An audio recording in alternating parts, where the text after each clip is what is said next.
have such sights to show you.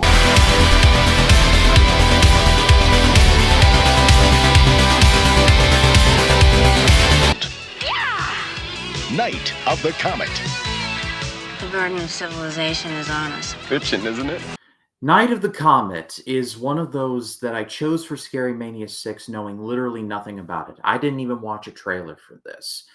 And it was one that was always on my radar for like years, but I didn't look up plot, trailer, anything of the sort. I went into it totally blind. And coming out of it, I was like, this is good, but I love the atmosphere of this even more. But I brought on someone who was way more familiar with this movie than I could ever hope to be.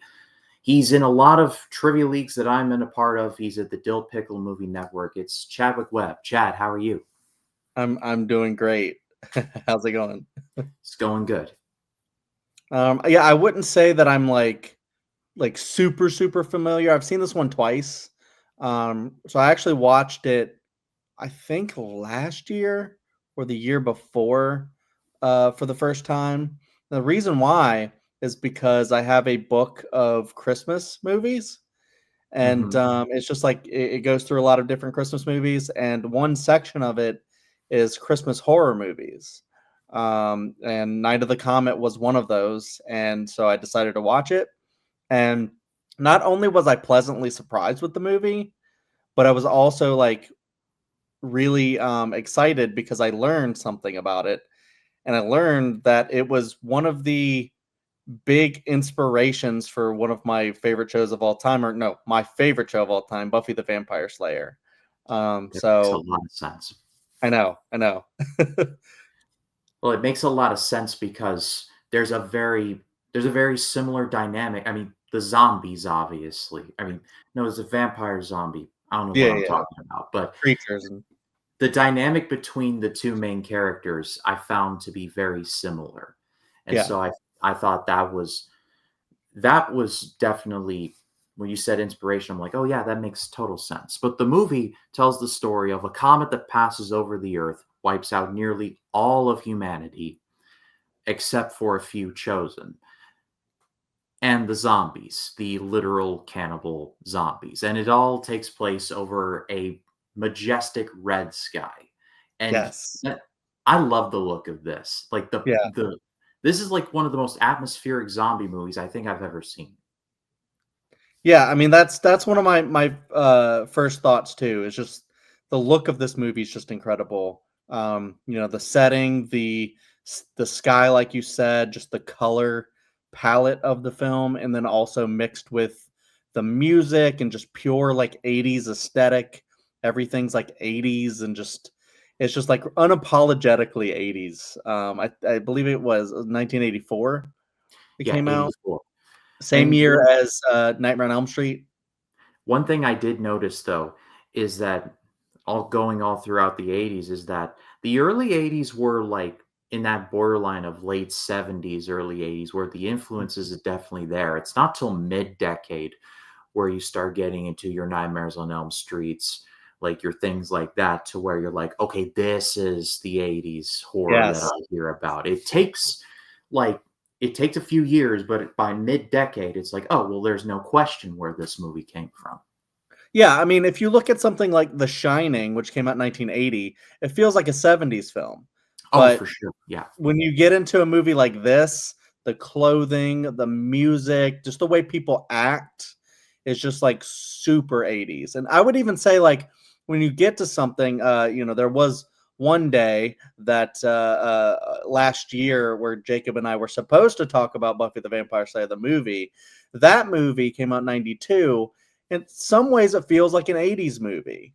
Because it's so close to the 80s, but it kind of feels like a bridge between the 80s and 90s. This one is just unapologetically mid 80s, like 80s movie. And I love that about it because I just think it just adds so much to, the aesthetic, but also like the characters and how the characters are, super independent. These girls, they kind of have the same vibe as, I don't know if you've seen Supernatural, but the guys from Supernatural, who are My like, friend, my co-host over on Talking Gotham, Mad Wyatt, will not shut up about Supernatural. I've never seen it.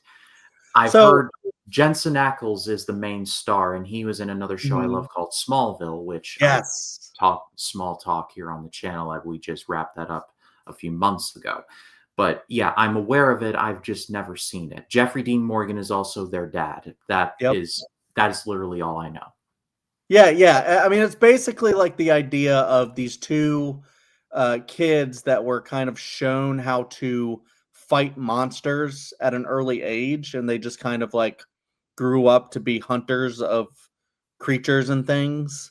And that's not really with these girls. Like they weren't like grown up to fight monsters, but they were grown up in like a military style family, I believe. So it like they know their way around weapons, and so it makes sense when they're able to just pick up weapons and use them.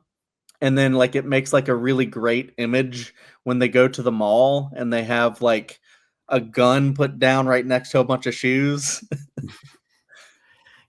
Funny thing about that scene, when it was happening, I'm like, well, there's no question this is late, like this is mid 80s. I mean, the montage is soundtrack to Girls Just Want to Have Fun by Cindy Yeah. Lauper. I like that song quite a bit, but I was like, oh well, clearly this is from like 84, 85. Yeah. Like there's no And question. And it's like right in the heart of mall culture. I mean, if you see, Yeah. movies like Chopping Mall and, stuff like that, that are just like, the 80s was, I think, the height of, going to the mall was like the thing that you did to go hang out. Um, and you just went to the mall. You might not even buy something, but you go to kind of just look around and hang out with your friends. And that's just what you did. And I love that they added that to this as well. Um, I wanted to just kind of mention a little bit more about the Buffy connection, if I may, because I just think it's great because it's one of those where the characters, I feel like was it Regina and Sam? I feel like they were kind of a mix of Buffy a little bit, where if you don't know the show, Buffy's basically like she's hardcore. I mean, she's a vampire slayer. So like she knows her way around weapons, she knows how to fight the monsters and stuff, but she doesn't necessarily want to. She kind of just wants to do her own thing, be like a normal girl and just like, do normal girl things. And I feel like that's kind of like the big connection that Joss Whedon had when he was writing Buffy, is that he saw that in these characters that they were fun. They just wanted normal people stuff, and then they were caught in this like situation that was beyond them, and that they had to adjust to all of a sudden. Where it's just the people that are caught up in like steel rooms were the ones that were able to survive or not get infected, and then everyone else who was directly affected turned into dust, and then the other ones who weren't directly affected but were still kind of affected turned into zombies. Like, yeah. That was kind of wild though, seeing the dust there. I'm just like, this kind of predicted Avengers Infinity War by like three decades and change. But yeah, but not with the comet instead of a snap. That's true, yes. But it was just, it was the scariest moment of the movie is seeing just how empty like everything was. Kind of reminded me of when I saw I Am Legend for the first time.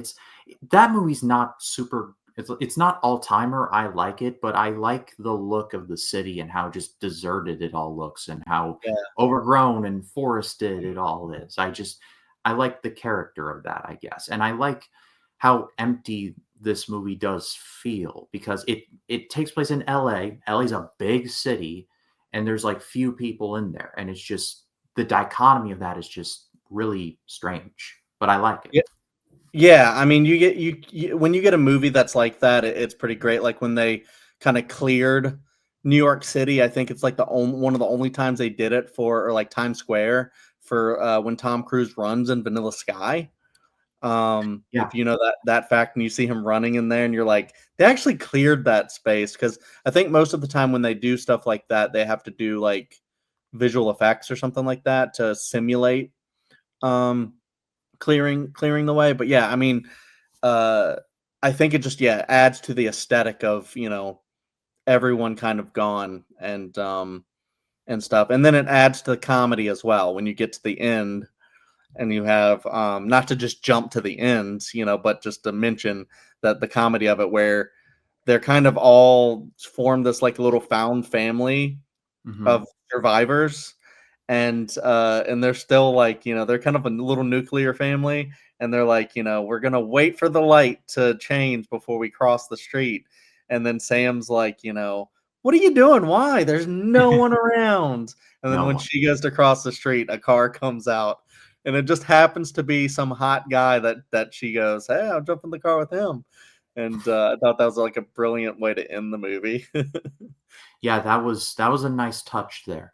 And I wanted to touch on the main actress, Catherine. I just had her name up. Catherine Mary Stewart. I thought she was very good. Oh yeah. Uh, she was in Weekend at Bernie's, and she was in Yes. The Last Starfighter. So she has been in things that you people watching have seen. This is the first time I've seen of her, and I thought she was quite good. I liked her character arc at the beginning where she was like trying to get all 10 slots on the arcade cabinet at the movie theater she worked. I loved that. I don't know why, I just did. Yeah, yeah. I mean, it adds to like the competitiveness of her character. Just adds development to it. Yeah, that's a really fun thing. Just her working at the movie theater, and surrounded, like, why she ends up not being saved, and then the idea, or not being, sorry, turned to dust, and then the idea of Sam. I think she went to sleep in the shed Yeah. because her mother or stepmom abused her. Yeah, that was rough. That whole Oh scene yeah. at the opening. My kind of one of my main problems with the movie is that outside of the two main leads, and I forget the dude's name in the cowboy hat. It's It's not not coming. Horatio, is it? I just watched Hamlet, so I'm saying Horatio, but it's not that. But the dude in the cowboy hat, those are the only likable ones for me. The rest of the characters are just like I Villains? didn't care. Yeah, I didn't care for him at all. Hector. Like the stepmom, I didn't like her at all. I'm like, man, when's that comic getting here? Yeah, she's barely a character, because I mean, right after she, I think she's just kind of like a plot device to help Sam's character get developed a little bit more. And then she just disappears with the comet, Yeah, of course. I think the other character that was interesting was the main scientist woman. yeah, I think she was the only other interesting character, and everyone else, yeah, is kind of just like not a filler, but like they're just kind of there, yeah. So, but there's not a lot of characters in the movie as a whole.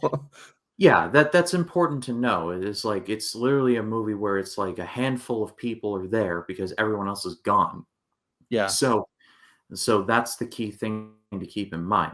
I feel like the whole science aspect of it was kind of rushed, though. It's like, oh, Mm, like we've been sent here to like administer this like thing, and it's like I don't know. That just came out of nowhere for me. yeah, I can kind of see that. I think the science aspect is interesting. I can see the rushed aspect of it. Like, we don't really get to the science portion until like maybe halfway through or something like that. But they're really taking their time and trying to show you that you're living in the world. I mean, there was like one part where I was like, is this really necessary? Where there was 5 minutes of the movie that was just Sam having, dreams of the zombies. And I was like, you could have had like one short like dream sequence where Sam gets Yeah, scared of the zombies showing up, and then that establishes kind of like more of what they look like, and that they're, dressed as cops and stuff like that. Um and but I feel like sometimes it goes on a little bit too much. So I definitely understand as far as like rushing and maybe not using its time effectively. But I will say that there was one part that I just found kind of terrifying, was that when you get to the other than like the jump scares and stuff, but when you get to the science lab, they have the children, and they're going to sacrifice these children, or I guess going to they're not going to like they know they're not infected, so maybe they're trying to sacrifice them to get a cure It or something. reminded me of the first episode of The Last of Us, where the one, like, they Yeah. find the kid and is like, "We're gonna give you something very special," and the kid is dead. Like, I'll never forget watching that for the first time. I'm just like, I was dumb enough to think like, "Oh, well, that's nice." I'm like, "Oh no, the boy's dead." That okay. Like, I didn't play the game, so I didn't know. Yeah, so that whole thing where, because it's like Christmas and they're like, you're gonna get a Christmas present or something like that, and that they're about to try and kill them. Yeah. Fortunately, it doesn't happen. They're part of that found family I mentioned. They get saved, which is, I don't know if I would like this movie if they would actually have gotten just killed for the plot. I Uh, wouldn't myself. yeah, I wouldn't either. So I'm glad they didn't actually go that route, but it does make it really scary what the scientists were willing to do. And knowing that all the scientists were dying because I guess they were affected. Something And, like that. how did you feel about the just overall, like, the Christmas vibes? I don't know how much into Christmas you are, but it's kind of I like my thing. And I love me some Christmas, so I there did you go. appreciate that. It at a point, I'm like, "Should I have saved this for Christmania this year?" It's my other series on the channel where I review a ton of Christmas stuff. They're like, Should I saved it for that?" I'm like, they're like, it is weird." I'm like, I'm seeing the Santas and the trees everywhere. I'm like, This is nice and all," but I'm like, I feel weird watching this in October. I think it's one of those movies like, A Nightmare Before Christmas, and just many different kind of like Christmas horror, Christmas Halloween movies that you can watch. I think October, November, December, and you'll be fine. But that just depends on taste. If you can't see a Christmas tree before December, then yeah, it might be like, maybe I should have waited. But yeah, I mean, it is decked out, but it is also a pretty good horror movie too. So I mean, and the thing about this movie is because I feel like it's so underseen. Like, you can't Mhm. you say Night of the Comet, like, you've seen that, it's not like a Nightmare on Elm Street, or uh a lot of movies that you could just say the name and people go, "Oh, I've at least heard of that." But Night of the Yeah. Comet, not many people have heard of. I mean, people have heard of Buffy the Vampire Slayer, but not, what influenced Buffy. So Yes. I think it's great that you're bringing attention to it, and that's why, I wanted to, because you gave me a list of movies, I chose this one, and I was like, let's talk about that one, because I remember it being really interesting. It's kind of slow at times, but I don't think that's a bad thing. I think it just kind of like lives in that world. It has Yeah. that great, like, color aesthetic and 80s vibes to it, and I think it's just a really good world to live in, even if they don't like do a ton with it. I agree. Um, I liked the movie enough. However, and I feel like I've said this a couple times in a couple of these reviews. I feel like this needs not necessarily a remake, but like I don't want to say reimagining. I'm like Tim Burton with the Planet of the Apes thing, but it deserves some kind of a remake, sequel, something. I feel like you could Yeah, do something with the comet passing by the Earth. Most of humanity's gone, and like there are zombies left. I feel like you could do something with that. I feel like there's still enough zombie related things. I mean, we just got 28 years later earlier yeah, this year. So there's definitely enough of an interest out there. You could do something with that. I mean, you could do something like, I don't know, make it similar to something like Zombieland or something. I don't know. You could play around with stuff like that. Point is, I feel like if there's announcement of like a legacy sequel or a remake made, I'd be interested. yeah. I don't know if I'd want like a remake.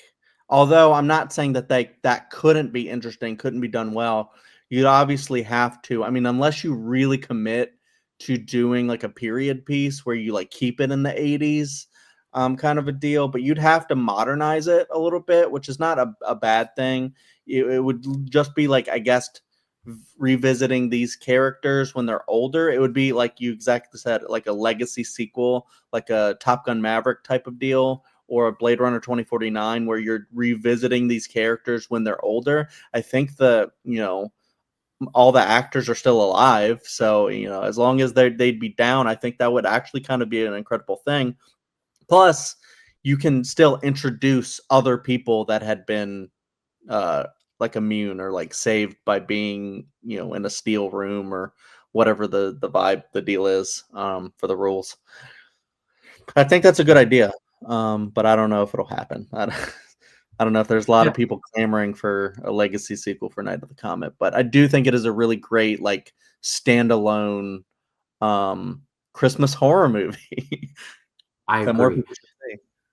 Yeah, I mean, the thing about the 80s is that there's the heavy hitters, the stuff but then there's like the small stuff Yeah. like Dark Dark Knight of the Scarecrow and things like that where they were like people knew them at the time, but then they just went away, but people are now rediscovering them. Yeah. It's like it's like diving into like that big old mountain in The Hobbit where it's like the gems are just endless.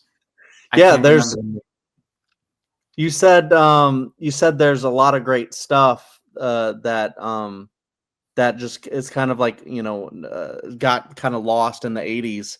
There's also the movie from 1985 called The Stuff. Yeah, That you is, know what? I'm it's a really actually, great. that's actually coming up later on in the month, so, Yeah. So, stay look tuned for forward to that. that because that's actually a really, really good one. So, that I quite enjoyed. It's got a really good vibes to it. That's a 1985 movie. So, Thank you, Chad, for your time, and what did yeah. you all think of Night of the Comet? Let us know in the comments. We'd love to read what you have to say. Chad, you're over at Dill Pickle Network. I got that right, yes? It's the Dill Pickle Movie Network, That's the and one. I do a show called Picture This. It's an Oscar show over there, and I'll just throw out my other plugs real quick. Cinema Chad, I do reviews and rankings and a lot of stuff over there, and then also talk about Buffy, and then and then over to Welcome to Primetime is the horror channel that I run with my wife and my buddy Hunter, and we have also talked about Buffy on there as well. So it's a big theme with me. It's why I wanted to do this movie, and I implore everybody to please check it out if you can. I think it's readily available. I watched it on Tubi, Yeah, so it's really fun, especially if you like 80s music and 80s vibes. for sure. All their links will be down below. Go give them a subscribe. They do some good work over there. And Scary Mania 6 is rolling on, and tomorrow we're going into Tromaville. We're going to be taking a look at the Toxic Avenger. But